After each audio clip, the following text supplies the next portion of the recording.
You're listening to Yo Quiero Dinero, a personal finance podcast for the modern Latina. I'm your host, Janice Torres Rodriguez, and I'm here to help you be poderosa with your dinero. I'm an engineer, a blogger, and an entrepreneur that built a $50,000 side hustle, and I'm obsessed with all things personal finance. On this show, we're going to talk about how to make dinero, how to keep your dinero, and how to make it grow. Are you ready? Vámonos. Hola, mi gente. Welcome back to another episode of Yo Quiero Dinero, the podcast. This is your host, Janice. I've missed you guys. I got so used to the 2-a-week episodes that I feel like I haven't talked to y'all in forever. But I promise that today's episode is definitely worth the wait. In today's episode, we're going to be talking to Margo Burr. Margo is an on-air fashion and lifestyle expert and entrepreneur based in Baltimore, Maryland, and she actually built 2 side hustles that helped her pay off over $10,000 of debt in 6 months.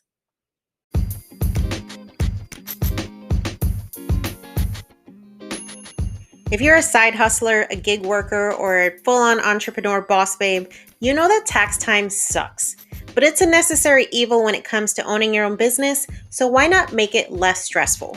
That's why I love Keeper Tax. Keeper Tax automatically finds tax write-offs amongst your purchases for your business, and it helps people save over $1,200 in 10 minutes on average. First, they scan your past purchases for write-offs.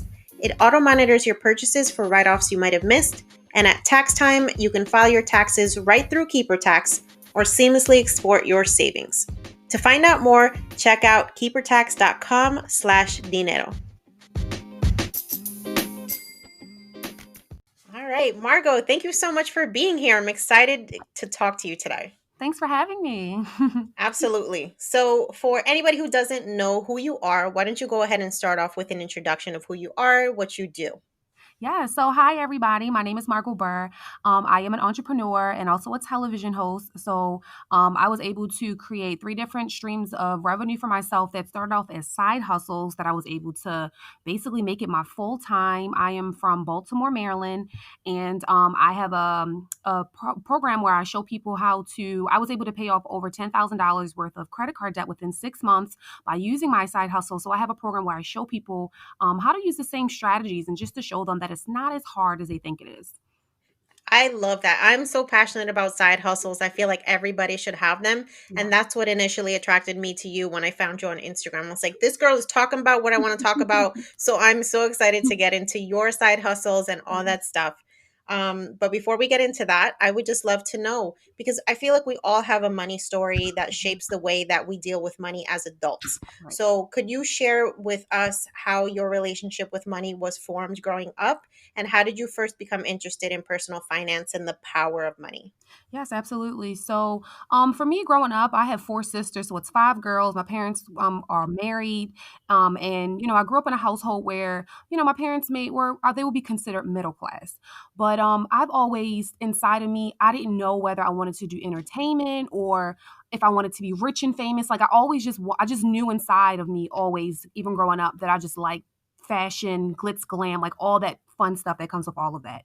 So I've always known that I, wanted to acquire more for myself, but I never really knew exactly how I was going to go about getting it. Obviously, my mom's a nurse, a registered nurse, and my dad's a bus driver. So I'm like, I don't really have people around me who are doing what I want to do, or who can really help me get to the level that I want to get to. So I just started watching things on YouTube, and I can remember as far as being I want to say like 8th grade. So I was like 13, a teenager, watching Bob Proctor. Bob Proctor has been around for so long, and he talks about paradigm shifts, and the way you can think and how to feel things. So growing up, I always watched him and wanted to be like him and wanted to acquire more, but I just didn't really know how about going about doing it.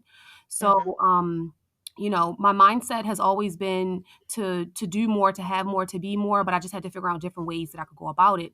So, my first job I had at 15. So I've always been what you want to say, like a hustler. I've always wanted to make money. I always wanted nice things. Again, I love fashion, so I always wanted to look nice.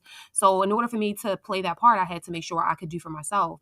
Growing up, I went to I went to regular school, was around regular people, never really had that exposure until I actually got older. I'm out of college. I worked for Carnival Cruise Lines. I did that for a year and a half, and then I worked for my aunt and my cousin, who are actually millionaires, and they were the first ones who gave me the taste. Coming in late. It's employees at the job coming in. They're coming in late, getting their nails, toes done, coming in at 1 o'clock. We've been there since 8 o'clock in the morning. I'm like, no, this is how I want to live. Like I saw it. I always knew how I wanted to get there, but I didn't know. And finally, I was able to finally be in that realm. And I want to say that was about as soon as I stopped working for the cruise line. That was like in 2015, and I was Hmm. 25. I'm 29 now. I was about 25, and that time that really changed my life.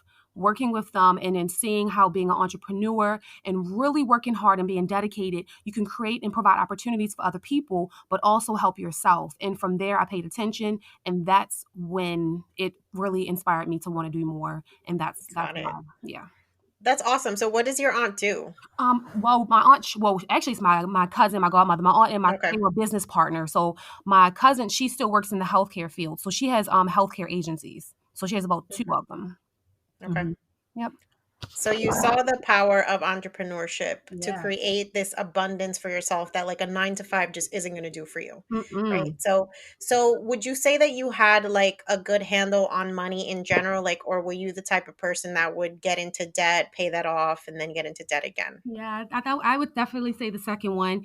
Listen, Hmm. like in my mind, I wanted the rich and famous lifestyle, but I didn't physically have it. So when I had like a little $800 check, excuse me, not little, but when I had an $800 check, I would think, "Oh my God, that's so much money. I wanna," and I would blow it all, right? And that Hmm. wasn't at the time. I wasn't being really smart with my money. And as I got older, and I honestly, I'm not even going to sit here and to lie. It took me about it's like the last 2 years, so almost heading into 30, my late 20s. Was when I really realized that how I had to be a better steward with my finances. So to answer your question, I was the type of person that would get a credit card and then spend it and then get in debt and be like, oh, pay it off and then do it all over again. And then in the beginning, it was just one, but then it ended up spiraling to three. And I'm just saying I was not a good steward with my finances at all. Mm-mm. Yeah, I think that's such a common story. I know I was in the cycle of credit card debt for most of my 20s because like you, I can totally relate to like wanting to live this lifestyle. Maybe you grew up in a household where you didn't always get everything you wanted. So Right. then when you started making money, you're trying to like overcompensate Right. and like live this luxurious life Right. without actually putting the things in place Mhm. that will allow you to do that. Exactly. And I can honestly say like my parents, they did the best that they could, and I appreciate them so much, and people can only teach you what they know, right? So Yes. my family never they were awesome parents, but they never really taught us about financial literacy, and that's not their fault. I'm never going to fault them for that. But they never really taught us about, hey, if you get a credit card, you're supposed to keep it within 30%, keep the balance below 30% of whatever your balance is, and you want to make sure that if you do get a credit card, you want to pay it down, because if you don't, that's going to affect what you're going to try to get in the long run, whether you're trying to rent, whether you're trying to get a mortgage, whether you're trying to get a car. So just be more cautious of that. And I think if I probably had that, or had a little bit more financial literacy, or understood it a little bit more, or appreciated it more, then I probably wouldn't have got myself into the mess that I had got myself into. Yeah, no, it's such a good point. Our parents cannot teach us something that they were not taught themselves. And Exactly. if the extent of their financial literacy is like save some money, right? Mm-hmm. Because I think that's the only thing I learned from my parents from like a long-term perspective. They were great savers. So Mm-hmm. they showed me how to do that. But like when we're talking about investing and Exactly. entrepreneurship and like building wealth, that Mm-hmm. wasn't a conversation because they don't know what to do. So how would they be able to teach us about that? Exactly. Yep. I agree. Yeah. Mm. So I'm curious, what was the motivation or what inspired you to kind of change the way that you handle your finances? What was that light bulb moment for you? Well, honestly, the light bulb moment was the fact that, I realized that working a job, applying for a job, waiting for someone to call me back, get an interview, and then wait for that long process was just not where it was at for me. I knew that I wanted more. I knew that, I'm in my late 20s and I'm still living at home with my parents. I know that me working a part-time job is not really going to the cap. What is the, I think minimum wage is like $15. Like even if I work full time, that's still not going to be enough for me to carry my bills. Like rent Mhm. alone is by itself is like $1,100 in Maryland. Maryland is one of the richest states, so everything is like super expensive out here for no reason. So I wasn't able to And I didn't want to work. I didn't want to continue to, trade time for money. And I knew that my time was valuable, and I knew I had gifts and talents. I just didn't, I didn't know how to bring them out. And I didn't really know, I didn't really know how I could monetize that. So, once I realized I was getting older and I wanted to move out and have my own independence, I knew that I had to make a change. And I knew that the only way that I would be able to do what I wanted to do faster was creating my own and being able to get more money, getting a better bang for my buck. Because if I'm working Mhm. 40 hours a week and I'm only getting what, $400, I could be working 4 hours a week and I can make that money in a day. You know what I mean? So Right. I just had Yeah. to change my mindset and my perspective on what I wanted for myself, and also what I was willing to commit to, because being an entrepreneur is a serious thing. Like, there are a lot of people who are trying to be entrepreneurs out here who cannot achieve that. So if you are blessed enough to be able to do that and write your own checks, you have to take it seriously. Like, it is not a game.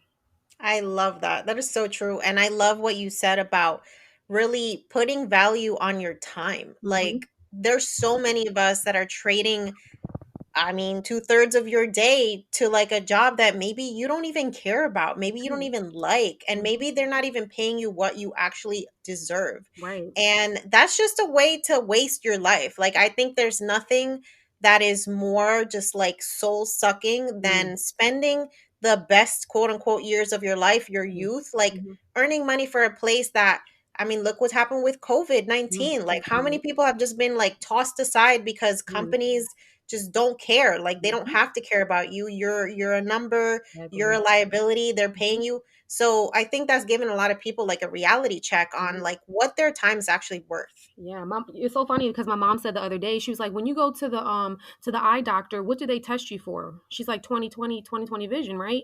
I was like, Mm. that's so true. And she's like, what year are we in? I was like, 2020. She's like, God's showing everybody their 2020 vision. I was Ooh, like, I love that. wow. When she told me that too, I was like, you know what? I had to snap like the jazz. I was like, snap Yes, on I love that. Yes. Okay, so you were able to pay down over $10,000 in 6 months. Hmm. I want to talk about that. How did you actually do that? Yes. So, how I was able to do that was, like I said, I started a side hustle. I started a few of them actually. So I had one side hustle that I started, which was a modeling and dance program for girls that I did with my mom and my sister. I took my $3,000 refund check, and I started that program, and I ended up getting like 20 girls. I was charging $40 per week for per 20 girls.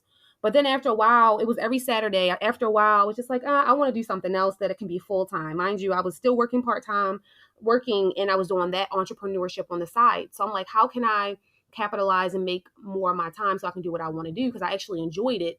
It's an all girl program. I wasn't really able to go to different areas and just segregate, just say, hey, I want all the girls. So I had to find something that was gender neutral.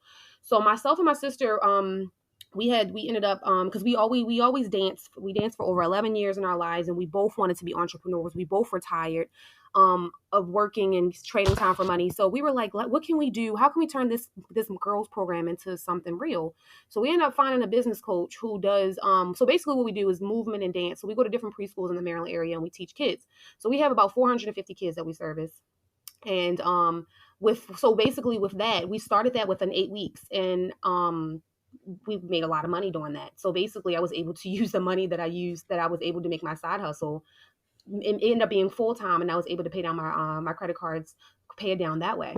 Wow, Yeah, that's fantastic. I yeah. love the fact that you harnessed a talent that you already have. You didn't even have Mhm. to learn something new, and you just found the way to monetize it. And I Yeah. think that's the key, right, for entrepreneurship is realizing we all have talents and we Mhm. all do something that somebody would pay money for. Yep. And it's just a matter of transforming that into a business model. Mhm. So, I want to talk about like how do you actually help your clients create those side hustles? Like, what is your process? So the process is, I have a book that's called Side Hustle System. So it's really, and it also comes with a task workbook, but it's really just showing people, like, again, like myself, I had to do like 50 different things, try out a whole bunch of stuff, jobs, to figure out what exactly I was good at. And like you said, I didn't really realize I was good. I knew I could dance. I didn't know I could monetize that. So it's really just sitting down and saying, okay, what am I good at? What can I really monetize? Like, right now we're in COVID-19, like you said, we physically go to the schools, but now because we're in COVID-19,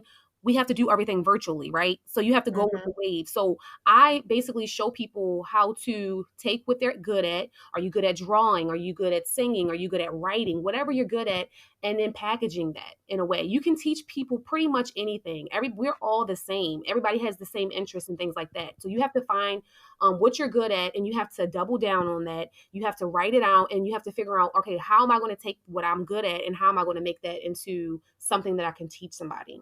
Mm-hmm. I love that. Yeah. So obviously, entrepreneurship is not for everybody, but I think one of the things that scares people is just like this idea of having to be completely reliant on yourself, right? A Mhm. lot of people just get stuck in this like comfort zone mindset and they're afraid of taking that risk. So, Mhm. what advice do you have for people to kind of make that mindset shift so that instead of looking at entrepreneurship as something that's scary, Mhm. like seeing it as an opportunity and as like a blessing to be able to do that? Yeah, for sure.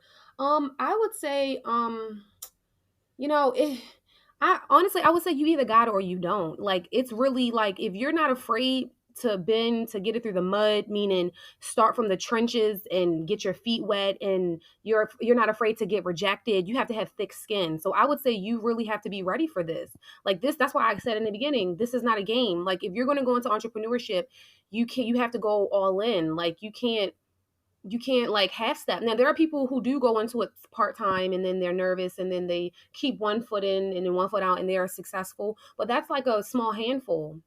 And I Mm-hmm. say, if this is really what you want to do, it's like do or die. If you don't, it's look at it like you have bills, you have stuff. If you don't, if you know you gotta, if you know that you're gonna be leaving your full-time job to make this happen, it's by get it by any means necessary. That means you need to work hard. It means you need to buckle down. It means if you have to invest in courses or invest in things to learn how to do X, Y, and Z, if you have to invest in business coaches, let me tell you, I'm the type of person. If I my first business, the very first business I told you about, the modeling business, I thought about that. That was like a revelation that God told me to do. That was the very beginning, and it was a good business, but it wasn't as successful as my mobile program because I have a business coach.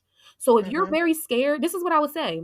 If you're scared and you're like, I don't really know what to do, and you're working a full-time job and you know you want to start a business, what you need to be doing is doing due diligence and looking at who is already in the field that you want to do and hire a business coach. And that I can promise you, because I hired two of them. I had a business coach that helped me get to six figures, and now I have $1 million coach. And every single coach that I have has helped me get to where exactly where I want it to be. So you have to do your research. You have to use your inner discernment to say, okay, is this person for me? Is this person shady? You got to pick and you got to do research to see who's going to be a good fit for you and your personality, and then go do it that way. That's what I'm going to say for myself is to take away the fear and the doubt. Hire a business coach, because if you put your money where your mouth is, you're going to have no choice but to execute. And those things aren't cheap. So if you want to take it that route, I would suggest doing it that way, because you'll definitely get results from that way. But if you try to do it yourself and you're not coachable and you're trying to be all over the place, it's not going to be successful. It's just not. Yeah, that makes a lot of sense. And I like to think of a business coach or any type of coach as like a personal trainer. They're like Absolutely. setting you up from a mindset perspective. They're Hmm. giving you a plan. They're keeping you accountable Hmm. so that you have a much greater chance of success. Yes. Now, again, Yeah. that's what I did, and I know that there are people who haven't had business coaches who have been successful. But I'm saying for me, because I'm the type of person who my mind is all over the place. I'll be sitting here writing out my business plan, and then somebody texts me, and then I'm on there, and then I get a notification on Facebook, and then like no, because I have no accountability. So it's like whatever Yeah. happens, happens. But if I'm paying for something, then it's like school. Like you're paying for college, you have to go, or you're gonna have to pay that money back anyway. So I say take the coach route, because there's no point of reinventing the wheel, and you can get there faster. Me and my sister, we were able to make over six figures within less than a year. Less than a Wow. year, less than a year. Like, and That's that's because amazing. I took the courage to say, you know what? I'm gonna just pay this money, and I'm gonna just have faith, and I'm gonna just jump. And I didn't have any other, I had my little other side hustles, but I wasn't working. I was fully in. You can't have one pinky toe in and one pinky toe out. It can't. You gotta be all in or all out. It doesn't work like that in life and business. You can't do that. Yeah, and I think the way that you're framing it is like it's an investment in yourself. It's not Hmm. just like you're blowing money on some nonsense. Right. Like once you invest in yourself, like that's the only investment that exists that has a guaranteed return as Exactly. long as you're willing to put the work in. Exactly. Yep. Yeah. Hmm. So, what are some like lessons that you've learned about entrepreneurship along the way? Maybe some struggles that you faced, especially like as a woman of color Hmm. in the entrepreneurship field. Can you share some of those? Absolutely. Being a woman of color, I can say number one is it's hard because a lot of people, entrepreneurs dominate, predominantly dominated are, the Caucasian and other races. So I feel like sometimes I do have to work a little bit harder. When I'm going to recruit to get these schools, I feel like I have to be a little bit more, because they might be like, oh, you're a little black girl, we can't take you serious. You know what I mean? So Mm-hmm. I get that a lot, and there's a specific area in Maryland that it's so hard for us to get kids in because they're just so nasty. Like, it's times when I go inside the schools and I'm like, hi, I'm Margo, I want to introduce you to my program. And they'll stare at me and be like, oh, we're not even interested. You have to have tough skin.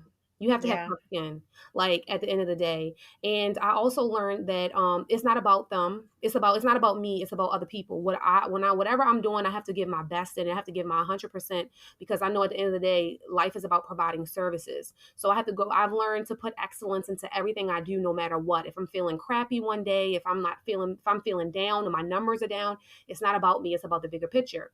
I've also learned about having systems in place. When I did my very first side hustle, which was my very first business that I did, we kind of was like, we didn't have an accountant, we didn't have things, systems and processes in place. We kind of was just doing whatever. I mean, it was working, but it wasn't as, like I said, it wasn't as successful as Mm-hmm. my business that I'm doing right now. So it was because I didn't have certain things put in place. Like, everything has to be done. Life is all you have to do life through with principles, doing things the way that they're supposed to be done. Because if you don't, every action has a reaction, whether it's positive or negative. So when you're not living in the laws of life and laws of principles, doing what you're supposed to do, actually budgeting every month, seeing where your money's going, being a good steward with your money, not spending your money as fast as you're getting it, putting your tax money to the side because Uncle Sam wants his money regardless. you know so it's just like little stuff like that. You think when you give, and also remember to pay yourself, because I remember when I very, very, very first started,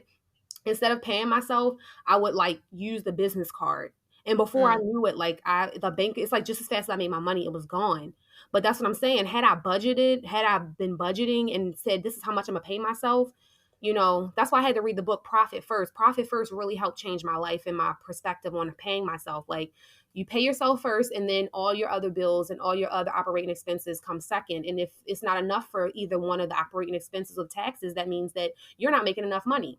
Mm-hmm. So I just had to learn.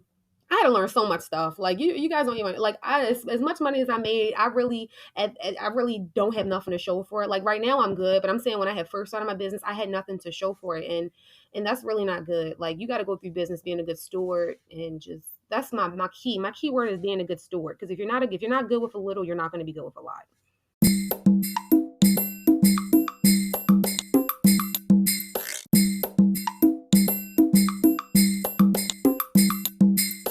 Yeah, that is so, so true.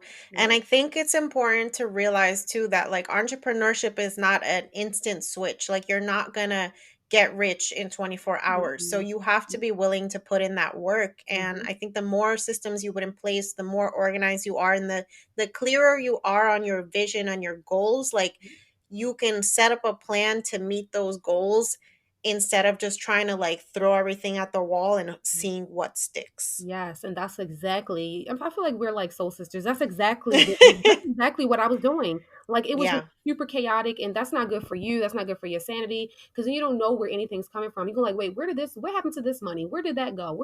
And it just becomes too crazy, and it doesn't have to be like that. So that's what I'm saying. A Yeah. business plan, taking your time from the jump, and if you have to be serious. Like, you can't just go into this and like, oh, I'm gonna, like you said, get rich overnight. Because if you do, you're gonna get your feelings hurt, and you're gonna be Mhm. discouraged. Yes, for sure. Yeah. It pays off though. That dedication, if you know and you have a clear vision on what you're trying to accomplish and you have a business model that you know is going to work, like it is worth that extra time. And I think that's the thing that I love about entrepreneurship. Like I would do my side hustles like for free. Like I'm Mhm. passionate like that. And Mm, I've never been passionate like that about a job, like a right, 9 to 5. right. So I think that when you know what you're passionate about and you have found a way to monetize it, like you don't mind working those long days to Yes. get your business running because it just has a different level of like satisfaction Mhm. knowing that like you created that and nobody can take that away from you. Exactly. They'd be like, hi, can I speak to the boss? Like, I'm the boss. What's up? What you need?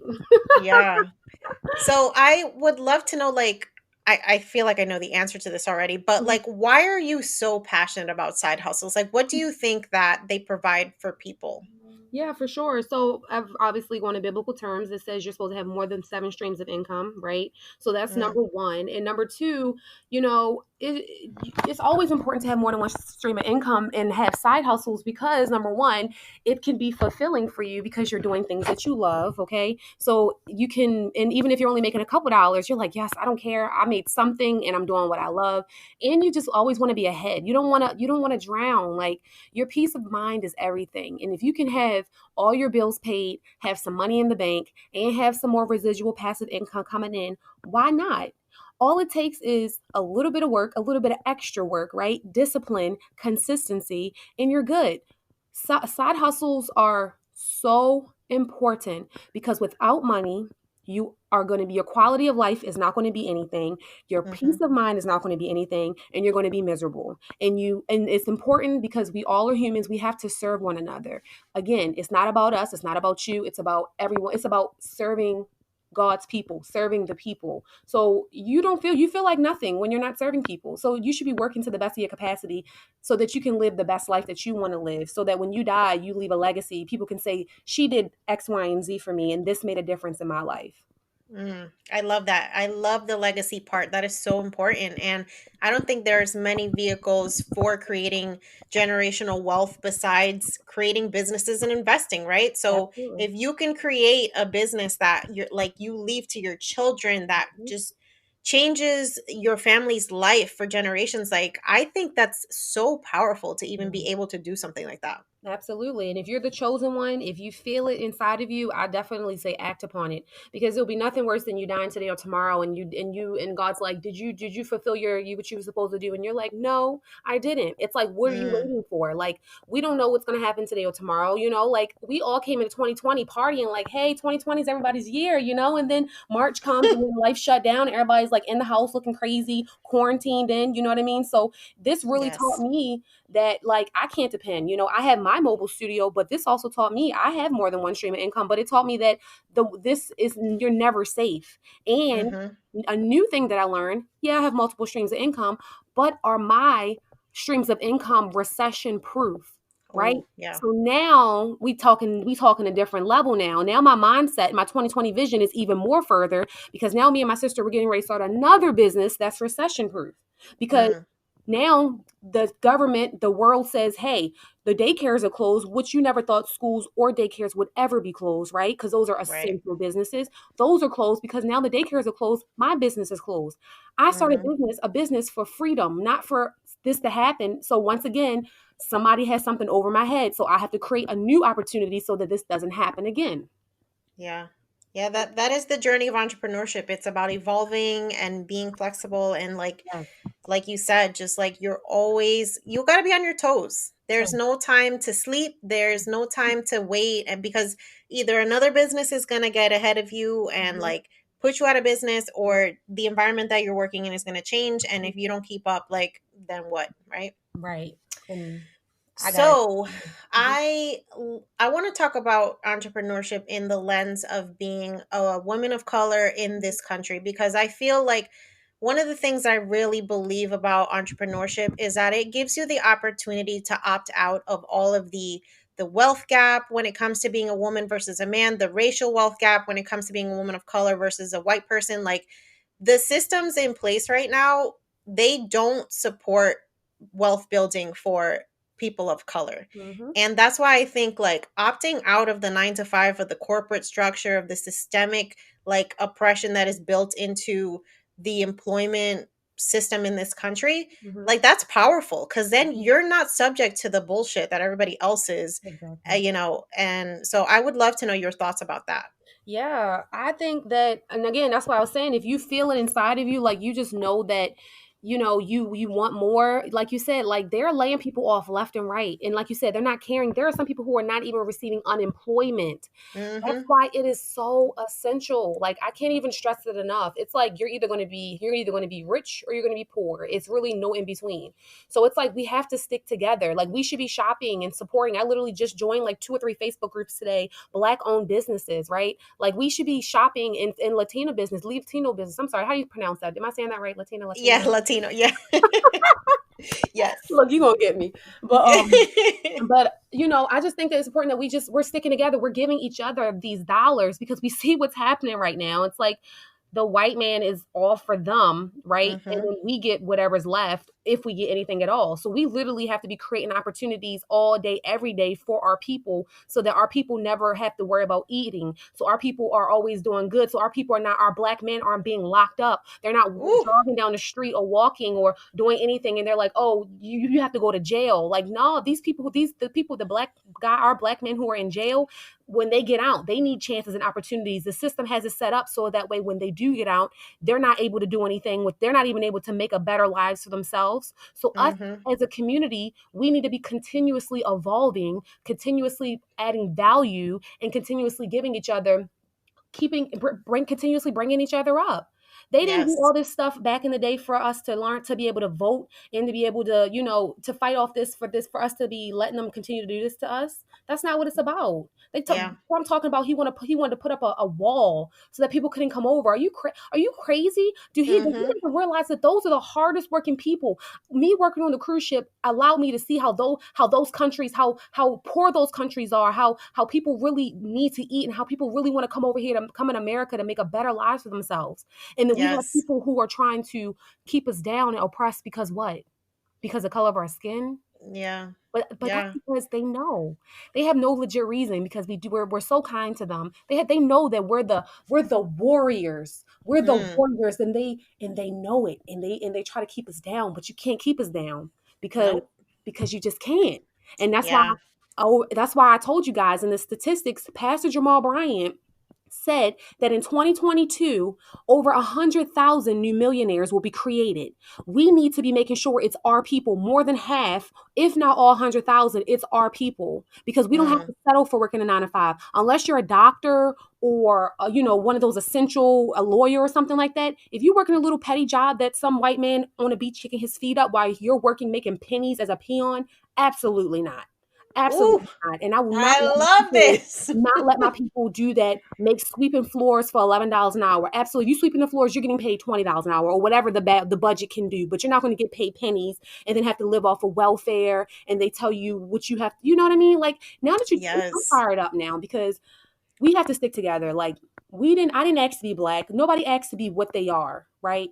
And because Mm-hmm. you are what you are, you can't help it, but you got to be the best that you can be. And now that, because we're going through what we're going through, now we have to work extra harder. But we already know we can do it. They already know we can do it. That's why they try to do what they're doing. Like, that's Mm-hmm. why they burnt down Wall Street back in the day. You know what I mean? Like, we're not Yep. stupid. We're not stupid. We know what y'all doing. It's always a system of fear that try to put in place to control. And I think, this country, obviously, all the statistics show that we are becoming a majority minority country. So blacks and Latinos will be the majority of this country in the next 30 years. And we're going to be the ones that are controlling the money at that point. But we Yes, have to start taking the steps now to yes. set up those foundations so that Mhm. when that time comes, like, we already have our systems built. We're already creating businesses and Yes. opportunities for our own people, Mhm. because now, more than ever, I think, especially like the first generation, um, of kids like myself and like you, that we're like going to get higher education and we're Mhm. like making more money than our parents. Like, we Mhm. are that wave, that shift Yes. that's happening right now, and I'm so excited to see where it goes. Yeah, me too. And it's important that we work as hard as we can so that we can invest and give back. I mean, now they're giving out minority and African American grant funds and stuff like that. It's still slim to none, very limited. So it's our due diligence to make the money, the multi millions, and really so we can help our people so that we can give back so that they don't have to go on Shark Tank and be in a panel full of white people asking for money. You know what I mean? Like, no, we Mm. have our own Shark Tank, okay? And if Yes. you want to come on Shark Tank, you tell us what your idea is, and if it makes sense and we can make our return on our investment, then we're all for it. And I think Yeah. as a community and as a people, we need to stick together. We need to shop together. We need to support one another. Now, don't get me wrong. Don't get me wrong. Not all Caucasians are bad. I'm not saying that. We're not saying that. But for the ones who are giving us the hardest problems, they're going to reap what they sow. And let's just put it that way. Mm. We will leave that at that. That is for damn sure. Mm. Okay. So I'm curious because you were obviously someone who was able to control and take charge of your finances. So, Mhm. what advice would you share with someone who wants to get control of their money but really doesn't know where to start? Yeah, for sure. So, getting control of your finances. So, I would definitely say, first and foremost, writing a budget. So, in the beginning of the month, you should be writing out a budget, saying exactly how much your bills are. What extra stuff do you have to pay for? Do you have Netflix? Do you have, I don't know, like extra subscriptions? So, what do you have, and what exactly needs to be paid down? Are you in debt? Are you in credit card debt, student loan debt? Like whatever you're in, whatever is financial bind that you're in, you need to figure out how you can get it out by analyzing your finances so that you can allocate them to pay them down so that you are debt free and you can place your money in investments in other places. Love it. Mhm. And I'm curious because I feel like everybody has a mindset when it comes to money. And I'm curious, do you have a money mantra that you kind of use to channel like prosperity or just put out into the universe to attract what you're looking for? Absolutely. I have two. The first one is I said, I will never be broke another day in my life. Mm, I will never be broke another day in my life. So I have that one to remind myself if I'm broke, that's because it's a choice. That's because I didn't do what I was supposed to do. I didn't work. I didn't act. Okay. And my second one, you probably heard this one, but this one is money comes to me flowingly and freely. Money I comes to love me that. flowingly and freely. So from all sources, it doesn't matter how big or how small, but it comes to me. And when it comes in large quantities. I love it. Mhm. Margo, I feel like you took us to church today. I am so loving this conversation. So, for people that want to find out more about you and follow your journey, where can we find you? Yeah, so you can go to my Instagram, which is U as in unicorn, D as in dog, underscore side hustle pro underscore. Okay. And then Hmm. my website is unworthydebt.net. And that one, I'm gonna update that my website because it was pretty much talking about just my credit card journey. Because initially when I started my Instagram, I was talking about how I paid off my credit card, but then God spoke to me. He was like, you're telling people you paid off your credit card debt, but you're not showing them. Like telling them is not really helping them. So I had to Hmm. angle it in a way where it was like, okay, I did it because of this. So I do need to update my blog just so you know, but it's unworthydebt.net. Perfect. Awesome. Oh my gosh. I'm so happy to meet you. I love what you're doing. I love everything that you stand for. And I just cannot wait to continue to watch you flourish as an entrepreneur. And I wish you so much success in all of your future endeavors. Oh, thank you so much, Janice. I appreciate you too. And thank you for having me on and being receptive. And I hope that I can meet you one day. Maybe we could do like a live YouTube channel or something together. Listen, I love Baltimore. Like I was there all the time when I lived in New Jersey and I'm like missing it so much. I would be down there for the Fells Point Festival every year. And Oh, I just love this. I feel like I was a Baltimorean in like another life because I feel a connection to the city that it just is one of my favorite places on earth. but So, wait, I have to ask, did you have any of our seafood, the crabs and the shrimp while you were girl, that is literally why I go over there. The Maryland crabs do not compare to anything else on planet there? Earth. I love them. Yes, I'm glad that you know that because people were trying to say Yes. the States. I'm like, no, not to compete with Maryland. No, absolutely. You're It's been my Baltimore, yes. pleasure, honey. Thank you so much. Thank you. All right. I hope that today's episode inspires you to take a look at the skills that you have built up over the years and find out ways that you can monetize them. This is why I loved Margot's story, and I wanted you guys to hear it too, because I get so many questions about how to start a side hustle, how to figure out what you actually are good at, and what you can actually monetize. And the truth is that we all have unique skills and talents and abilities that can be used to create a business. So I want you to do some homework today after listening to this episode. Take a piece of paper and literally write down a list of things that you enjoy doing And that's your starting point for your side hustle. If you would do it for free, you can definitely do it for money. As a reminder, if you're loving the Yo Quiero Dinero podcast, please make sure to rate, review, subscribe, and share. That way, amazing listeners like you can find us too. We want everybody out here being poderosa with their money. And so if they know about us, they can start doing that too. If you don't already follow us on social media, make sure that you follow the Yo Quiero Dinero podcast on Instagram, Twitter, Facebook, Pinterest, and even TikTok. Yep, we're doing TikToks too. And don't forget to visit the Yo Quiero Dinero podcast blog, where you can find episode show notes, as well as personal finance articles, news about events, and more. If you're loving this podcast and you're ready to take your dinero to the next level, make sure you check out the YQD community. This community is a Patreon membership community that gets you exclusive access to the Yo Quiero Dinero Slack group. You get access to Janice and other subscribers to help you accomplish your money goals. Plus, get free exclusive access to all YQD live events and monthly meetups with Janice and other guests from the podcast. You get a free t-shirt, 50% off private one-on-one coaching, and more. To find out more, head over to yoquierodineropodcast.com and check out our Patreon community subscription options. You can also head over to patreon.com/yoquierodineropodcast for more information, or go to our Instagram and click on the link in our bio. Until next time, guys, stay inspired, stay confident, and stay poderosa.